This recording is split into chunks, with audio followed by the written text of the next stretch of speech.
Okay, so our given is x squared plus 8x plus 12. So since 12 is not a perfect square, meaning we're going to apply the general trinomial or how to factor the general trinomial. Okay, step 1, we need to identify if the given expression is written in general form. Pag sinabi class natin na general form, ito po yun. Kailangan nakaganitong form. Ax squared plus bx plus c. Where a, b, and c are all real number. When we say real number, ito ay pwedeng positive, ito ay pwedeng negative. Okay, paano natin masasabing naka-general form yan? Tingnan mo yung variable na ginamit. Plus, si a, si b, at si c, number siya. So, nire-represent lang natin as letter A, capital letter A, capital letter T, capital letter C. Huwag kayong mako-confuse kung ito ba ay variable o constant. Bakit? Pag sinabi class natin variable, commonly small letter lang yon. Then, pag big letter, number yan, may katumbas yan, may equivalent number yan.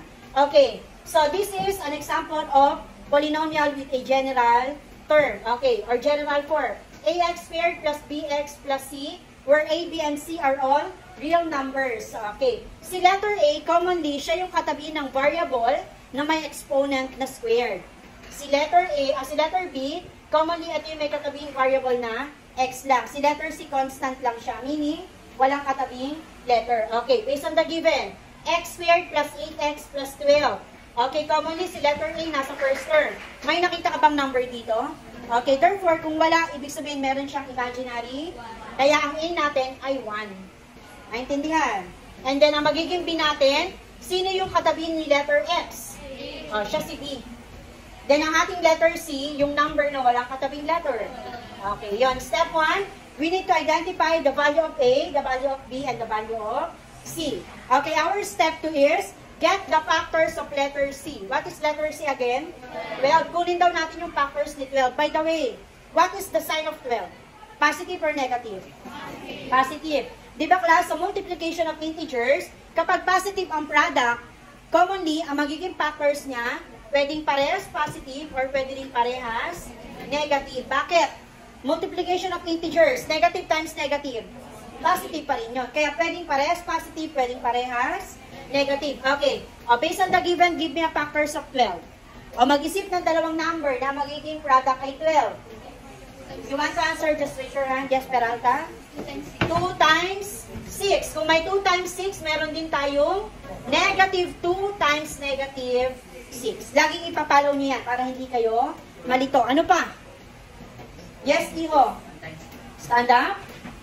Okay, very good. We have 1 times 12. Another. Negative 1. Okay, 4 times 3. So, negative 1 times negative 12. Meron ding 4 times 3. Or meron din negative 4 times negative 3. Meron pa po ba? Okay, next step natin. Step 3. Get the sum of the factors. Ipagpa-plus daw natin to. So, yung mga pair of factors. So, we have 6 plus, or we have 2 plus 6. Another, negative 2 plus negative 6. 1 plus 12.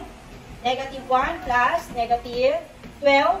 4 plus 3 and negative 4 plus negative 3. Get the sum daw. Kailangan ang maging sum ay equal kay letter B. Sino ba si letter B? 8. Kailangan ang magiging sum ay 8. 2 plus 6. Negative 2 plus negative 6. Very good. Negative 8. Paano mag-plus ng magkapares na sign? Copy the sign and then add the given numbers. 2 plus 6, 8. Then what is the sign of the two numbers? Okay. Kaya negative 8. Next. 1 plus 12. How about negative 1 plus negative 12? Negative 13. 4 plus 3. 7. Negative 4 plus negative 3. Negative 7. The question is, may nakuha ba tayong letter B? Ano yung factors na yon? 2 and 6. Anong sign?